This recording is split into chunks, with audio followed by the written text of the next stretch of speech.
If you have been thinking about getting sober, you're either sober curious or sober ready, but your first instinct is to moderate as a pathway to sobriety, think again.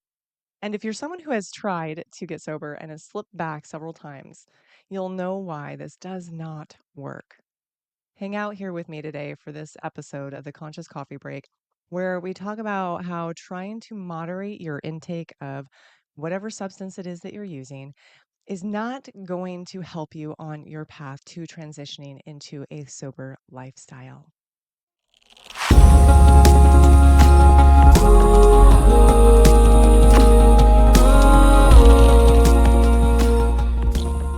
Hey everyone, Jennifer Sack here, and I encourage clarity, courage, and confidence in choosing yourself by taking the fear out of transitioning into your sober lifestyle.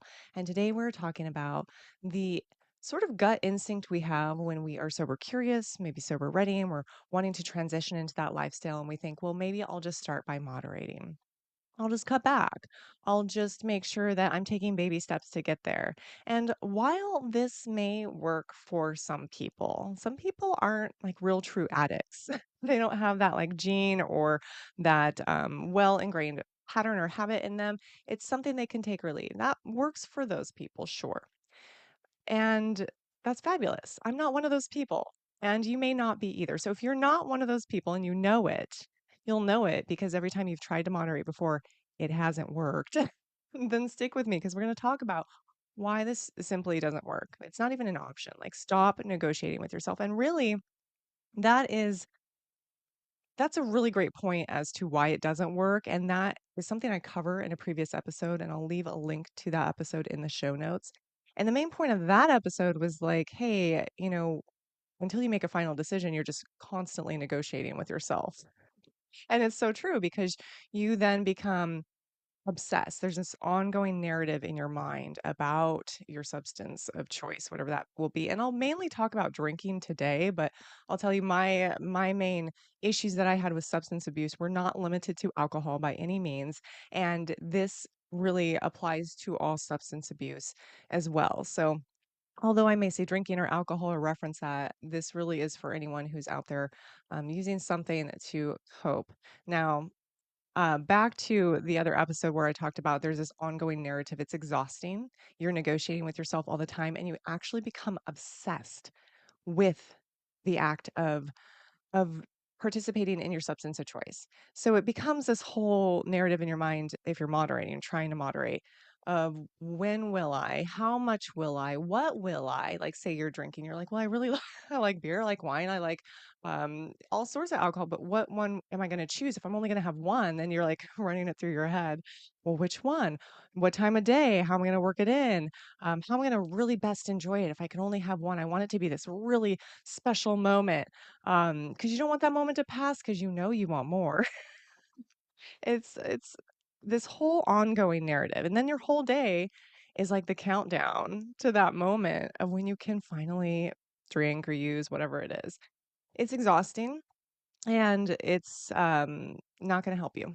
It's going to make you more obsessed with your addiction. So again, I really highly suggest you watch that episode. And again, I'll link it in the show notes. So head over to that. But what I really want to talk about today is why moderation also doesn't work. And a lot of that is because when you first use whatever it is, say you're drinking, it's going to trigger something in you. Now, if you're, again, like I said, one of those people who doesn't really have addiction issues, you may not be in this camp. This may not be the video for you. But if you're someone who knows that you have addictive qualities about you, that you sometimes feel like it's outside your control, this is why. Because that first use or drink triggers something in your brain. So the prefrontal cortex is what we're talking about here. And that's the part of your brain that's responsible for decision making, for judgment, for self control, for future planning, for fighting impulses, all of these things that you need in order to stay sober. But the second you take a drink or use, you are literally putting a muzzle on that part of your brain and it all shuts down and goes to the wayside. So, what that means is the very system you're relying on to stay sober and limit your drinking, like that part of your brain that's like planning about it, thinking about it, making the decision, really kind of weighing the options, boom, shuts down. You no longer have it as your guide, as your ally once you put that first drink in.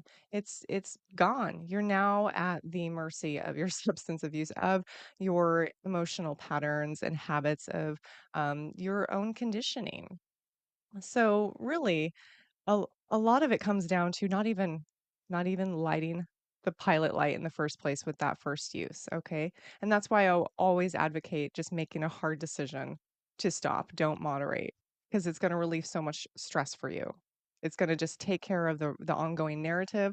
It's going to not put you in this position where you've had one and now you can't really control what happens after that. I'm not saying you got like crazy after one. I'm just saying that decision making, that fighting of impulses, it goes away. And you know this because how many times have you said to yourself, I'm just going to have one? And then you have the one, or you do I'm just going to do this one moment here. And you do it. And then you're like, well, I've already gone this far. I might as well just keep going. It's kind of like the diet where you're like, well, I'm just going to have one cookie. And then you slip another in and you're like, "Oh, fuck it, I'll just eat the whole box." We do this all the time.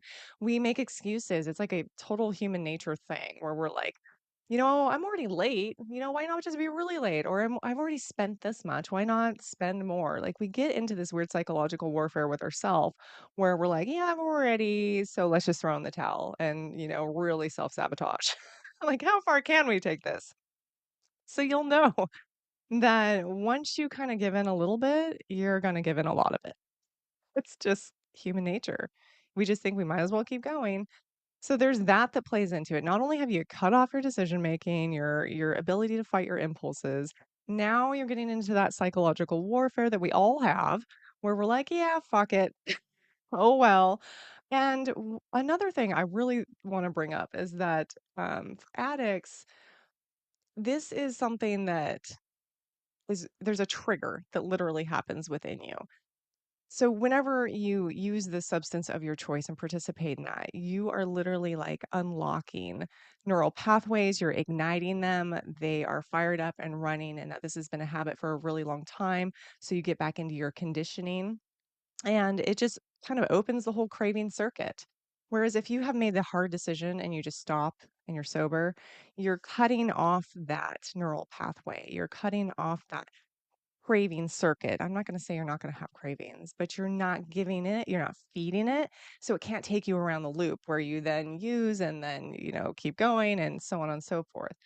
So really, you got to think about heading it off at the pass where you're not even feeding the flame in the first place. You're not even lighting the pilot light because if you will, you're going to complete that circle, that cycle of loop in your brain that's going to cause you to fall back and use, and then maybe even use more than you even thought. Like how many times have you binged because you were trying to moderate? It's like what's the word? Counterproductive. Okay. Now, for those of us who live in chronic tension, there's another reason why moderation doesn't work because we want relief. We really do. And using our substance of choice is like a fast track to that relief because it reduces the amygdala activity, which is that like anxiety part of our brain, right? So it reduces the activity there. So we instantly feel less anxious, which we're like, oh, thank God, relief, right? And it becomes like the fastest acting way to get to that because we're so used to dropping into that. I mean, literally, substances are typically numbing your senses. So you're just kind of dumbing down everything. And yeah, it does feel better. And also, dopamine gets released. So now we're feeling good. We're less anxious.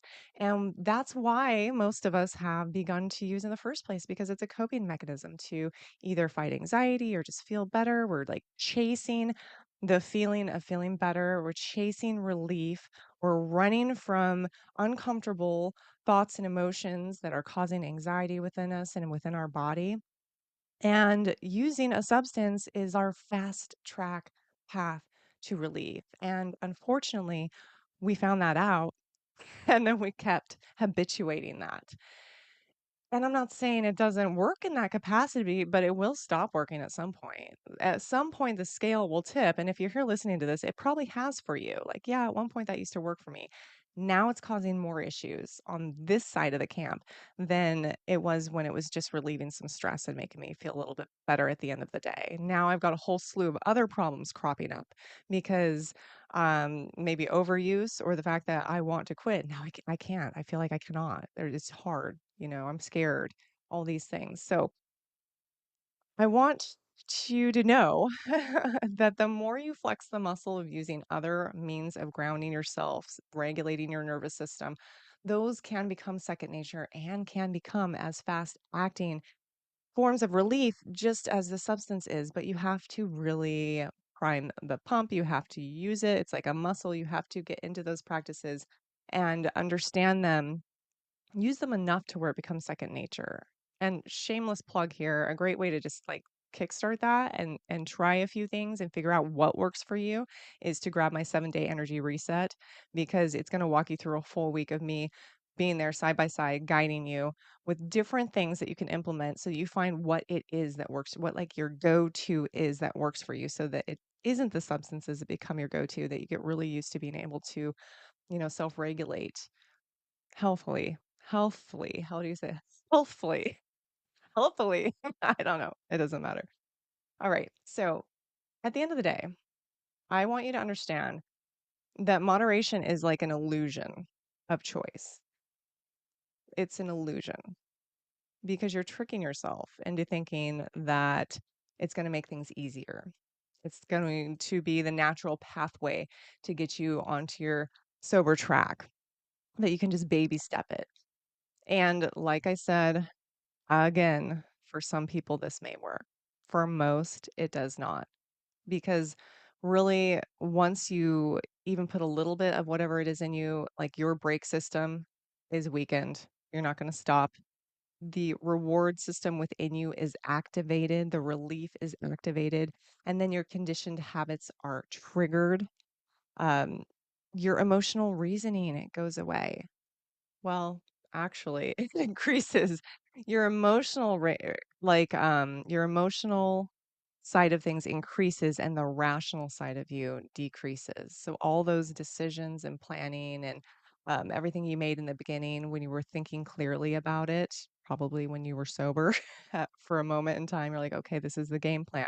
That's all going to go away when your emotional reasoning comes into play. And then you're just going to want it. You're just going to tell yourself all the reasons why you deserve it, or it's okay, or maybe you don't deserve to be sober, maybe all the emotions that come in to it.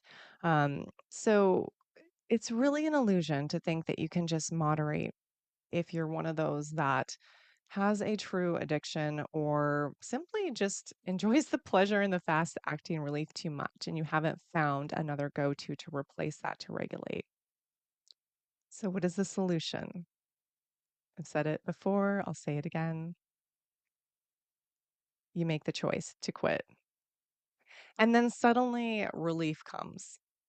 There's a lot of scariness that comes. There's a lot of questions that come, or maybe even some anxiousness in your body. But once the decision is made, the rest is just moving through it. You can stop the mental warfare. You can stop the negotiation within yourself. And that takes a ton of the pressure off. Because I remember when I was trying to moderate, it literally made my addiction stronger.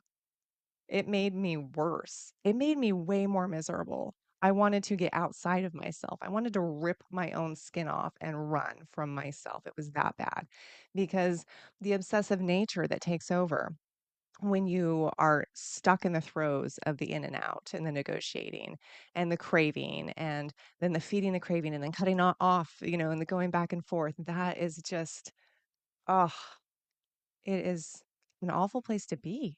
And if you're there, I get it. I so get it.